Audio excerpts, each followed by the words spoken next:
are back on this nice sunny afternoon. Snowy, but sunny. It's beautiful outside. And we're going to finish our bread.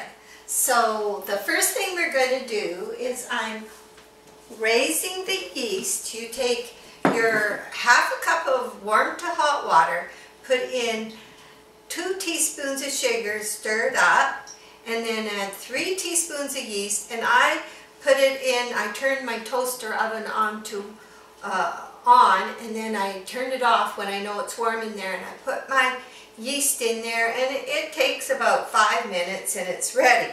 And I have beaten the egg white. So that's our next thing. We're going to add the egg white to the blend tap. There we go. And we're going to put the blend tech on, so it's going to get noisy, but it does a perfect job. Okay.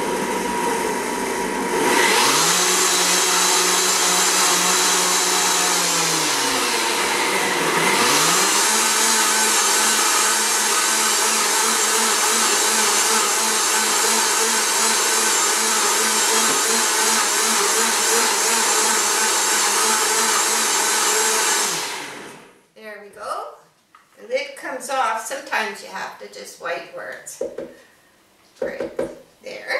And it comes off, and we're going to put our yeast in.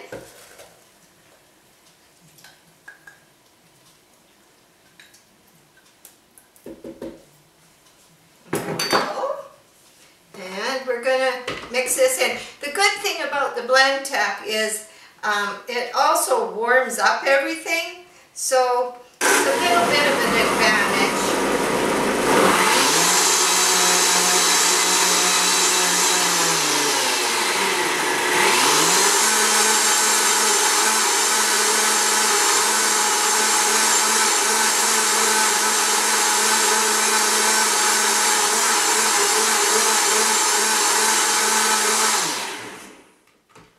There we go.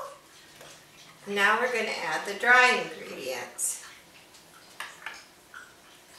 This was a lot of experiments over the year that went bad before this recipe has been, but we have been eating this recipe for a few years now, and it's foolproof. So now we're going to add the dry ingredients, and don't do it all at once.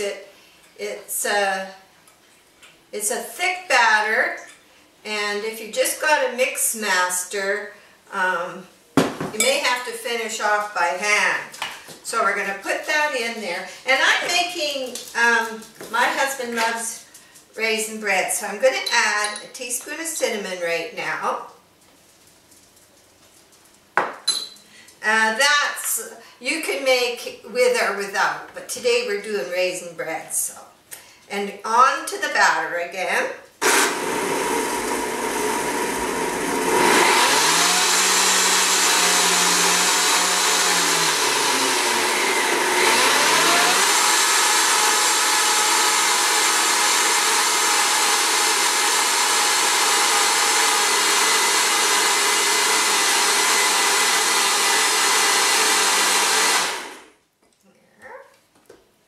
Now we'll put the last of the flour in.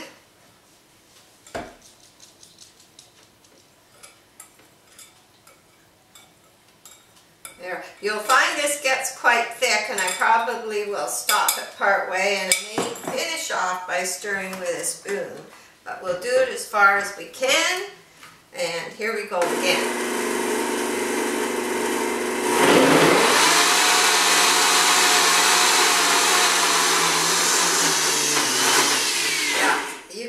By the sound that it's having a little more trouble. So, and I love this small spatula because it's good for stirring, and I can get around the sides. And I'm going to put it on again before I add the raisins, and we'll be putting it in pans before you know it. Okay, let's try it again, see if it's going to go. You can use your mix master. I'm just spoilt with this. I love it. We've been using it for years. And okay, here we go again. See how we're doing it.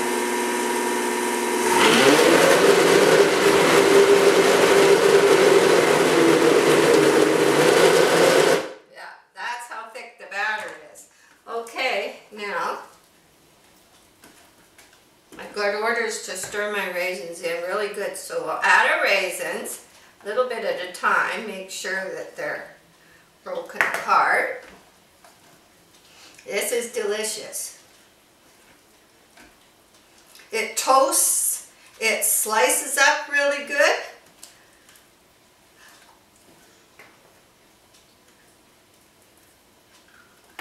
I'll give you a tip if you're making buns. I haven't done any in a while, but change the recipe for buns slightly. Okay, that looks well stirred. Now we're going to put it in the pans. Now, one of the secrets to baking with gluten-free and doing bread is you don't want it to rise above the pan. Quite often if you let it rise above the pan, it will sink in the center. And the perfect pan is about 8 1/4 long, at least for this recipe, and 4 inches wide. And the depth is about 2 1/4 inches, and a tin pan. And I use a bit of butter on each end so that it doesn't stick. But because it's gluten-free, it could stick, so I always use parchment paper. And you should get 5 or 6 uses out of this before it gets so that you can't lift the bread out anymore. This has been well used. It's getting there, but okay, now we're gonna, you can see how thick this batter actually is. I always try to get the both of them even. Doesn't always happen, but we'll try and get 2 even most. So when you're making it, you'll notice that you want a thicker bread. If it's not, sometimes the only difference will in this recipe, if you're adding extra big bananas, it might be a little runnier. I haven't noticed any problem with that. But don't change the amount of the liquid or anything else, because this has been working great for years now. I just decided I should share it. You know, I know how hard I looked for a good bread and how many terrible, terrible things we went through getting one. One that's healthy and one that's also tastes good. And we have toast every morning. So,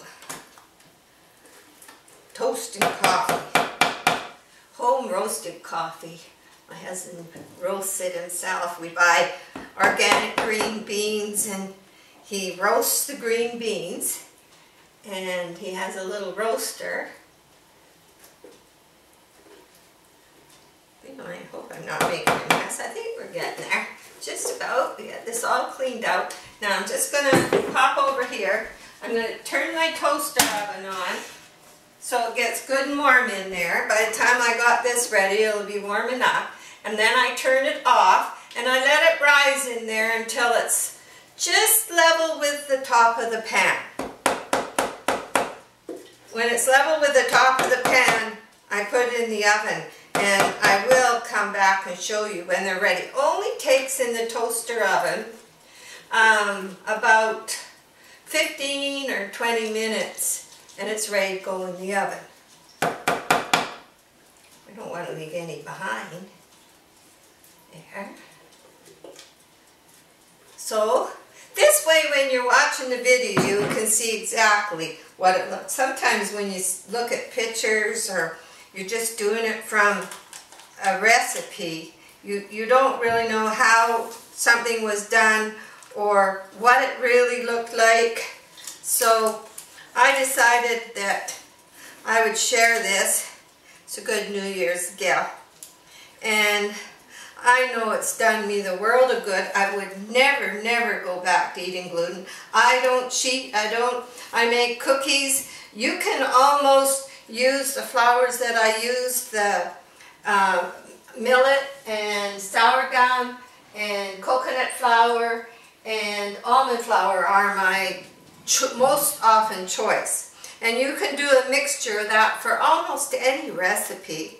And My mom lives with us. She's 93, and she does great baking with gluten-free, and the pies are out of this world. So that's another story. But anyway, she has learned. She has a little bit of gluten, but I guess maybe that's why she's 93. Not really, but anyway, we're going to put this in the toaster oven, and I'm going to do a quick cleanup, and I'll be back when it's all ready. Okay? See you in a bit.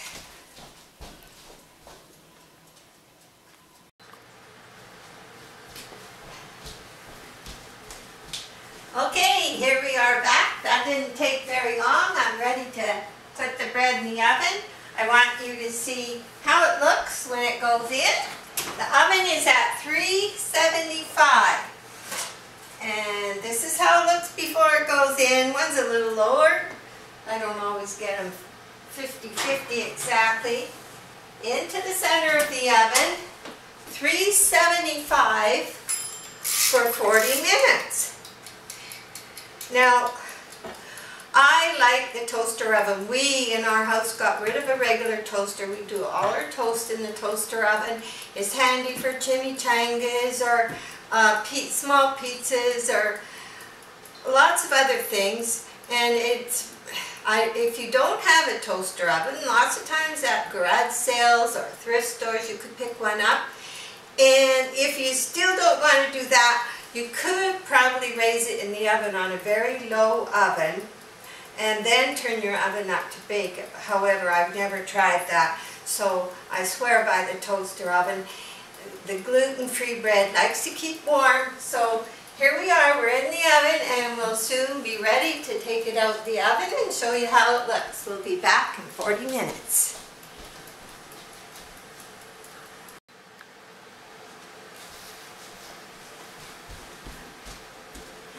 Hi, welcome back to the kitchen. Ready to take the bread out. Whoa, hot. There's one. I made one a little lower. There's two. I might as well use some of that heat in the kitchen. Okay, now I usually just take a little knife across the end, although it was buttered. Sometimes I have enough paper sticking out. Oops. There, put it out. Simple. And then I usually lay it on its side so that it doesn't want to go in on the top. Not that it goes in on the side, but I read that somewhere sometime when I was hunting up my ideas. Okay, that's how it usually comes out. And there's the other one. Okay, and when it's cool, we'll come back and we'll have a slice. So you better bring your coffee. Okay, see you in a while.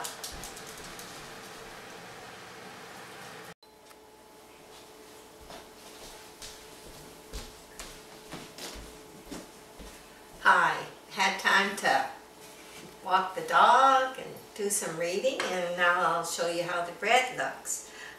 It's slightly warm, but I'm going to go for it. This is my favorite bread cutting knife. Now this bread, we make toast every morning. It slices nice. It isn't dry and crumbly. It stays like this. You can make a sandwich.